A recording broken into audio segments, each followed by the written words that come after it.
Halo semuanya, kembali lagi di channel Raja Galba ya. Nah, di video kali ini saya ingin membahas tentang pelanggaran perjanjian kontrak elektronik yang ada di pinjol antara nasabah dan perusahaan pinjol tersebut gitu ya. Hal ini jarang dibahas karena memang definisi dari pelanggaran kontrak itu sangat sulit sekali guys dipahami gitu kan. Namun di sini saya mempunyai cara yang sederhana untuk Anda agar memahami hal tersebut. Oke, langsung saja kita lihat ya. Ini adalah contoh perusahaan pinjol melayangkan peringatan tentang pelanggaran perjanjian transaksi elektronik guys. Langsung saja kita lihat di sini. Nah, ini dia. Ini dari nggak tahu Mbak siapa gitu ya. Kita langsung baca saja di sini. Pinjol bilang, jika tidak diselesaikan sekarang, maka kami pastikan Anda terkena poin 1. Belum mengembalikan hak perusahaan atau uang perusahaan. Yang kedua, melanggar perjanjian transaksi elektronik yang bisa kami proses data Anda. Yang ketiga, menunda hak dan kewajiban Anda untuk mengembalikan dana pinjaman. 4. Merugikan salah satu pihak atau prestasi.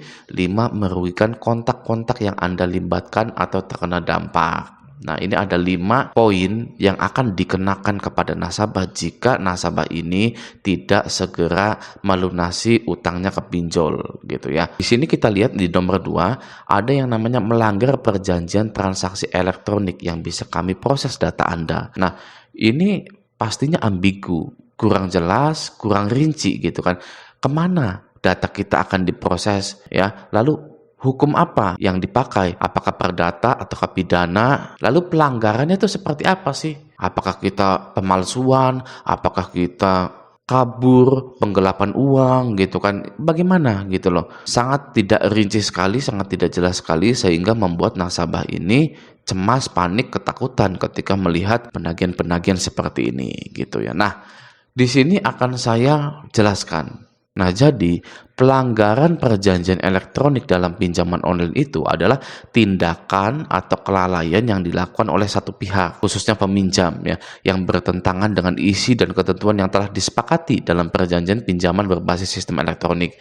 Pelanggaran ini yang mencakupnya itu seperti keterlambatan atau kegagalan membayar pinjaman. Lalu ada lagi datanya palsu gitu ya. Lalu penyalahgunaan dana pinjaman atau upaya menghindari kewajiban hukum yang telah ditetapkan dalam kontrak digital gitu kan. Nah, kalau kita lihat di sini di bawahnya pun ada lagi gini ya. Adapun tindakan yang akan kami lakukan adalah yang pertama, blacklist data Anda ke seluruh finance. Yang kedua, mutasi data ke Pusdafil Pusat Fintech. Yang ketiga, mengirim data diri Anda ke bagian audit untuk memproses ke Pusdafil terlampir NIK KTP, scan wajah KTP, nomor rekening bank yang terdaftar di aplikasi. Yang ketiga, surat somasi juga akan kami lontarkan melalui tim penagihan lapangan dan kami kirimkan surat peringatan terhadap nomor Anda. Gitu ya. Jadi bisa kita simpulkan bahwa pelanggaran perjanjian transaksi elektronik di sini atau keseluruhan yang sedang dialami oleh semua nasabah pinjol adalah keterlambatan pembayaran atau gagal bayar. Oke guys, Anda tahu Privy ID? Privy ID gitu kan. Ini adalah platform untuk tanda tangan digital ketika Anda itu mengajukan pinjaman di pinjaman online gitu ya. Anda wajib tanda tangan menggunakan Privy ID. Nah, di perjanjian tersebut itu ada salah satu poin bunyinya begini. Peminjam atau nasabah wajib membayar pinjamannya tepat waktu. Tidak boleh terlambat, tidak boleh terlalu cepat ya, seperti itu. Nah, disitulah pelanggaran yang biasanya dilakukan oleh para nasabah-nasabah, yaitu tidak membayar atau terlambat, bahkan gagal bayar di pinjol, sehingga itu adalah melanggar perjanjian transaksi elektronik ya, yang mana bisa kami proses data Anda. Prosesnya seperti apa? Prosesnya ini guys ya. Proses data Andanya apa? Nah, pinjol ini menyebutkan akan memproses data Anda seperti blacklist data Anda ke seluruh finance. Jadi, nanti semua finance dari bank, leasing, pinjol yang lain itu tahu bahwa Anda galbay. Ya kan?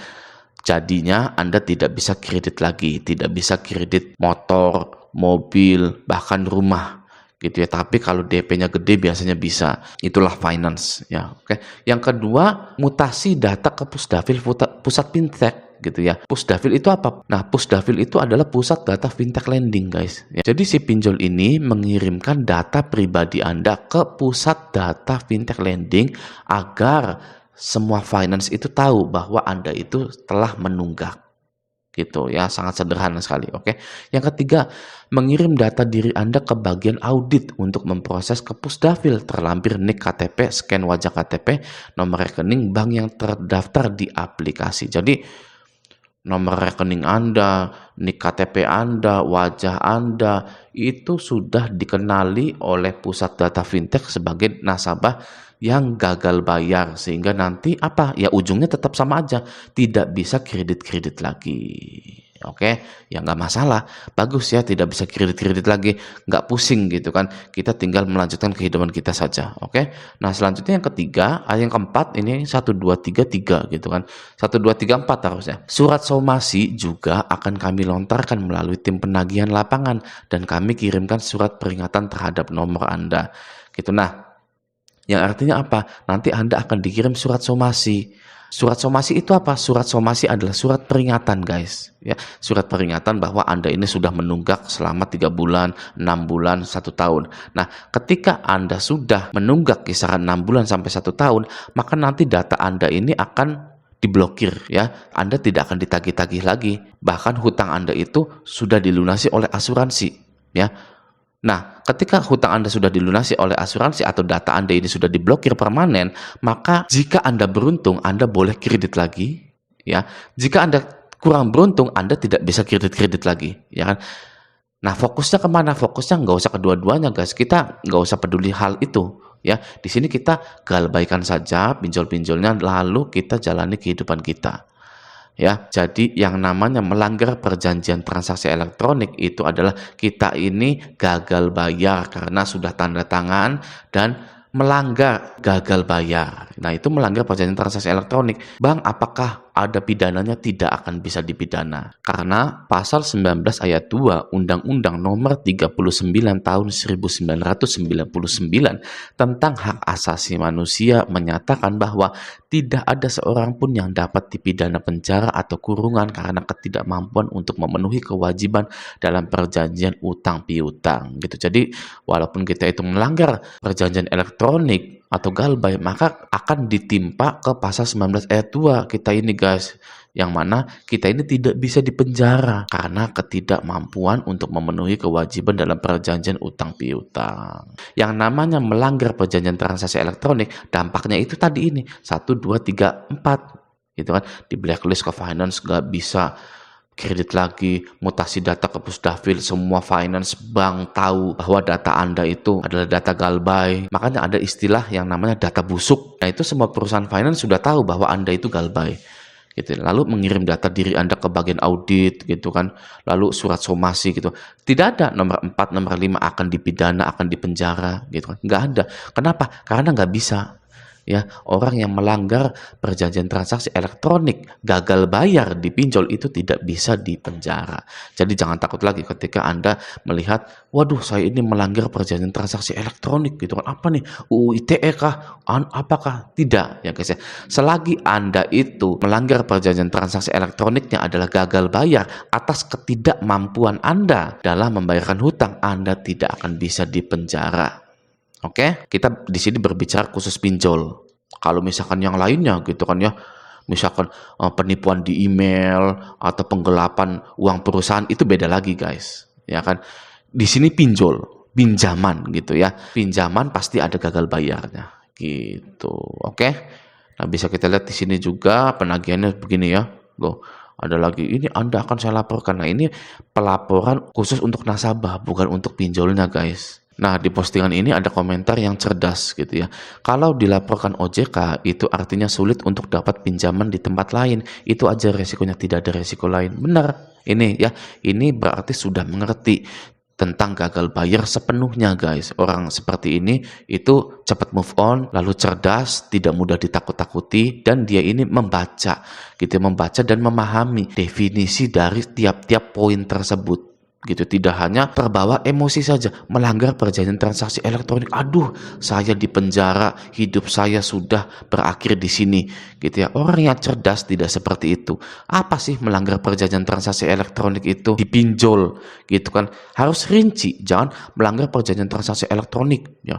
Kalau Anda searching di Google, melanggar perjanjian transaksi elektronik, itu ada pidananya guys, ya kan. Tapi diberi hal lain gitu loh, misalkan penipuan, penggelapan dana gitu.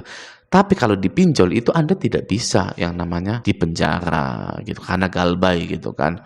Nah, ini adalah contoh orang yang cerdas guys, karena dia itu memahami tiap-tiap poin tersebut gitu ya. Ini poinnya, lalu ini adalah tindakannya gitu. Adapun tindakan yang akan dilakukan oleh pinjol tersebut gitu ya. Seperti itu. Oke, lalu dia bilang lagi mereka nggak bisa melaporkan rekening bank kita kepada pihak bank. Tidak ada bank yang mau dibodohi seperti itu. Ini ya pinter ya. Jadi nggak bisa memblokir rekening misalkan gitu tuh. Nggak bisa guys. Ya saya yang galbay 25 aplikasi apa 30 aplikasi gitu ya. Saya tuh lupa gitu kan.